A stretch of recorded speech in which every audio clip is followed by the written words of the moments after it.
Men's hostel at Ambattur, starting from 3,500 with food. Contact 760-4848-995. தென்னிந்திய புத்தக விற்பனையாளர்கள் மற்றும் பதிப்பாளர்கள் சங்கம் சார்பில் 44வது ஆண்டு புத்தக கண்காட்சி சென்னை நந்தனத்தில் உள்ள YMCA மைதானத்தில் நடைபெற்று வருகிறது. புத்தக கண்காட்சியில் இந்த ஆண்டு சிறப்பு ஏற்பாடு குறித்து பப்பாசி சங்க தலைவர் RS சண்முகம் நம்மிடம் பிரத்யேக பேட்டியளித்துள்ளார்.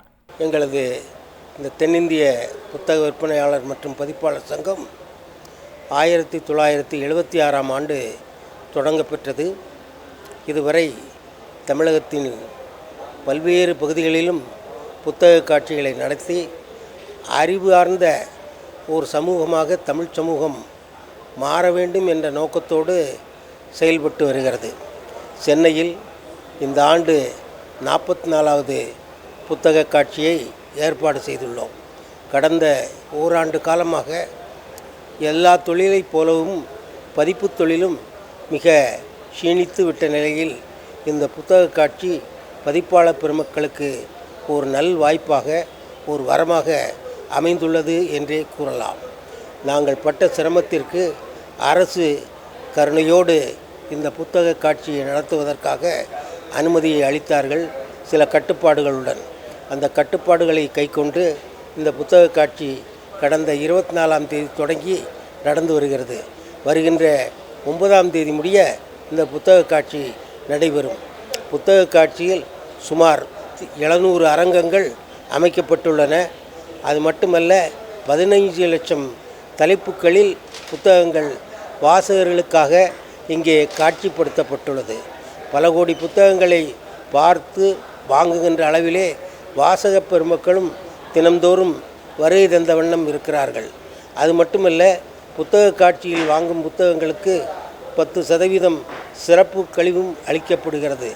தென்னிந்திய புத்தக விற்பனையாளர் சங்கம் வெறும் விற்பனையின் நோக்கமாக கொண்டது மட்டுமல்ல, தமிழகத்தில் தமிழ் கலாச்சாரம் மற்றும் பண்பாட்டை மக்களிடையே மீண்டும் நினைவுபடுத்தும் வகையில் தினந்தோறும் மாலை நேரங்களில் உள்ள இந்த கலையரங்கிலே கலை நிகழ்ச்சிகள் மற்றும் கருத்தரங்கங்களை நடத்தி வருகிறது. இன்று தமிழகத்தின் சொல்லின் செல்வர் என அழைக்கப்படும் ஞானசம்பந்தம் அவர்களின் சிறப்பு சொற்பொழிவும் நடைபெற இருக்கிறது. அது மட்டுமல்ல, மாணவ செல்வங்களுக்கு வாசிக்கும் பழக்கத்தை உருவாக்க வேண்டும், மென்மேலும் அவங்களை வாசிக்கின்ற இதில் ஈடுபடுத்த வேண்டும் என்ற நிலையிலே சொல்லரங்கம் என்ற ஒன்றை ஆரம்பித்து அதில் தினந்தோறும் மாணவ செல்வங்கள் கதை சொல்லுகின்ற வாய்ப்பினை வழங்கியுள்ளோம். அவர்களுக்கு பரிசும் வழங்கப்படுகிறது. அது மட்டுமல்லாமல் தினந்தோறும் மாலை நேரத்தில் குலுக்கல் முறையில் டிக்கெட்டை வாங்கி அதில் குலுக்கல் முறையில் பரிசுகளும் வழங்கப்படுகின்றது. முதல் பரிசாக 1000 ரூபாய்க்கான புத்தகங்களும், இரண்டாம் பரிசாக 500, 300 என்று புத்தகங்களும் பரிசு வழங்கப்படுகின்றன. அது மட்டுமல்லாமல் பல்வேறு பதிப்பாளர்களும் தங்களது அரங்கத்திலிருந்து சிறப்பு குழுக்களில் வெற்றி பெற்றவர்களுக்கு பரிசுகளை வழங்குகின்றார்கள். அது மட்டுமல்ல, வருகின்ற வெள்ளி, சனி, ஞாயிறு அன்று குழந்தை மாணவ செல்வங்களுக்கான ஓவியப் போட்டியும் நடைபெற இருக்கிறது. சென்னை வாசகர்கள் இந்த வாய்ப்பினை நன்கு பயன்படுத்தி கொள்ள வேண்டும் என்று தென்னிந்திய புத்தக விற்பனையாளர் மற்றும் பதிப்பாளர் சங்கம் வேண்டிக் கொள்கிறது. இங்கே வருகின்ற வாசகர்கள் இந்த புத்தக காட்சி சற்றே காலம் தாழ்த்து நடைபெறுகின்ற காரணத்தால் வருகின்ற வாசகர்களுக்கு அனைத்து வசதிகளும் இங்கே செய்யப்பட்டுள்ளன. சுத்தமான குடிநீர், சுகாதாரமான தூய்மையான கழிப்பிட வசதிகளும் ஏற்பாடு செய்யப்பட்டுள்ளது. மிக விசாலமான பாதைகள் அரங்கில் அமைத்து எளிதாக சென்று புத்தகங்களை வாங்கி செல்லவும் ஏற்பாடு செய்யப்பட்டுள்ளது. அது மட்டுமல்ல, சிறு பதிப்பாளர்கள் என்று கருதப்படுகின்ற 2-3 நூல்கள் வெளியிட்டுள்ள அல்லது 10-15 நூல்கள் மட்டுமே வெளியிட்டுள்ள பதிப்பாளர்கள் தங்கள் புத்தகத்தை காட்சிப்படுத்துவதற்காக ரேக் சிஸ்டம் என்ற அடுக்குகள் அரங்கம் என்ற ஒன்றையும் ஏற்படுத்தி ஒவ்வொருவரும் தங்கள் புத்தகங்களை காட்சிப்படுத்தவும் இங்கே வாய்ப்பை வழங்கியுள்ளோம். இதை அனைவரும் பாராட்டி செல்கின்றனர். அது மட்டுமல்ல, இங்கே வருகை தரும் அனைத்து வாசகர்களும் மகிழ்ச்சியோடு புத்தகங்களோடு திரும்பி செல்ல வேண்டும் என்று அன்போடு வேண்டிக் கொள்கிறது தென்னிந்திய புத்தக விற்பனையாளர் மற்றும் பதிப்பாளர் சங்கம். சார், இப்போ கடந்த ஆண்டை விட இந்த ஆண்டு மக்களுடைய வரவேற்பு எப்படி இருக்குது சார்? கடந்த ஆண்டோடு ஒப்பிடும்போது இந்த ஆண்டு நாங்கள் எதிர்பார்த்ததைப் போலவே வாசகர்கள் வந்து கொண்டிருக்கிறார்கள். இந்த கொரோனா காலத்தில் முடங்கியிருந்த வாசக பெருமக்கள் சாரி சாரியாக வருவது மிகுந்த மகிழ்ச்சி அளிக்கிறது. அது மட்டுமல்ல, இந்த ஆண்டு சென்ற ஆண்டை விட அதிகமான அளவில் வாசகர்கள் வருவார்கள். விற்பனையும் அதிக அளவில் இருக்கும் என்றே நம்புகிறோம். இப்போ இன்றைக்கி டிஜிட்டல் யுகமாக மாறிடுச்சு.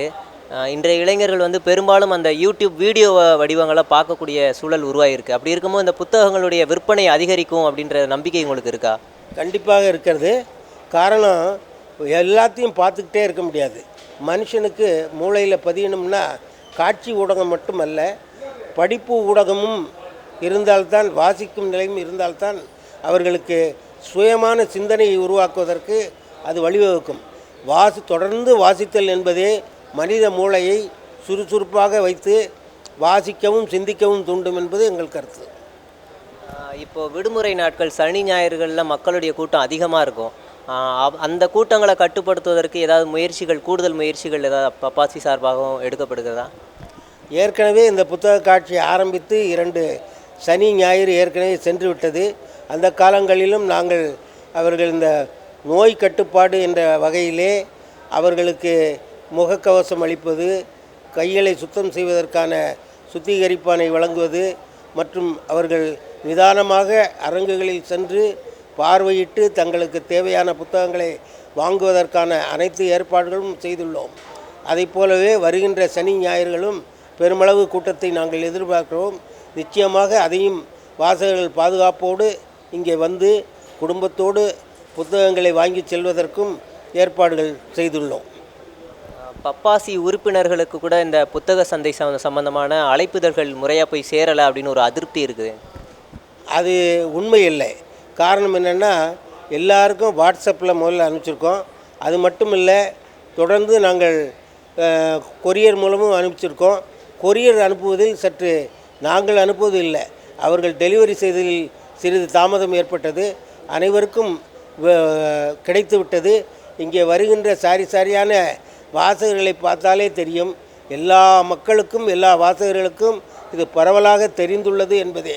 புத்தக காட்சி என்பது அழைத்து வருவதற்கான இடம் மட்டுமல்ல, யாராக இருந்தாலும் தானாகவே வந்து வாசிக்கும் தனது அறிவுத்திறனை மேம்படுத்தி கொள்ள வருகை தர வேண்டும் என்பதே எங்கள் வேண்டுகோள்.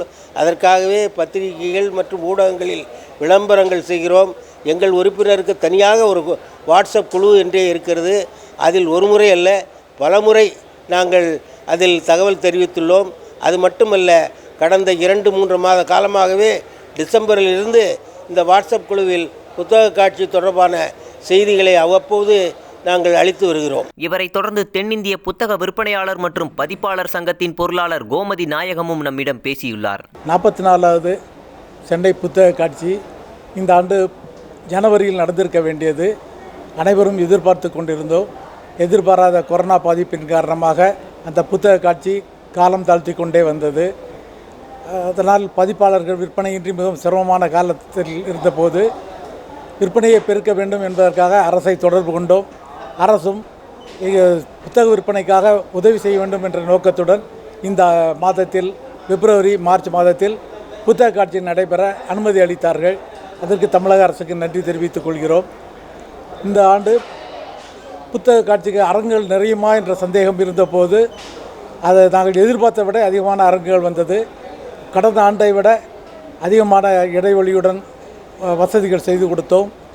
அரசு சொன்ன விதிமுறைகளின்படி சானிடைசர், முகக்கவசம் இதெல்லாம் வழங்கி சிறப்பான முறையில் காட்சியை அமைத்துள்ளோம். இதற்கு எங்கள் பதிப்பாளர்களும் விற்பனையாளர்களும் பெரிதும் துணை புரிந்தார்கள். இந்த புத்தக காட்சி எதிர்பார்த்ததை விட மக்கள் கூட்டம் அதிகமாகவே இருக்கிறது.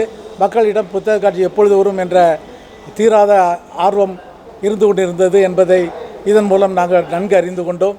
புத்தக விற்பனையும் நாங்கள் எதிர்பார்த்ததை விட மிக அதிகமாகவே இருக்கிறது. மக்களிடம் வரவேற்பும் ஆதரவும் இருக்கிறது. இது தொடர்ந்து கிடைக்கும் என்ற நம்பிக்கையோடு இருக்கிறோம். சார், இப்போ போன புத்தக காட்சியில் நிறைய விளம்பரங்கள் செஞ்சு மக்களை ஒரு ஆர்வத்தை தூண்டிங்க. இந்த புத்தக கண்காட்சியில் அதே மாதிரி விளம்பரங்கள்லாம் மேற்கொண்டீங்களா? கடந்த ஆண்டு போலவே நடமாடும் ஊர்திகள் வழியாக விளம்பரங்கள் செய்துள்ளோம்.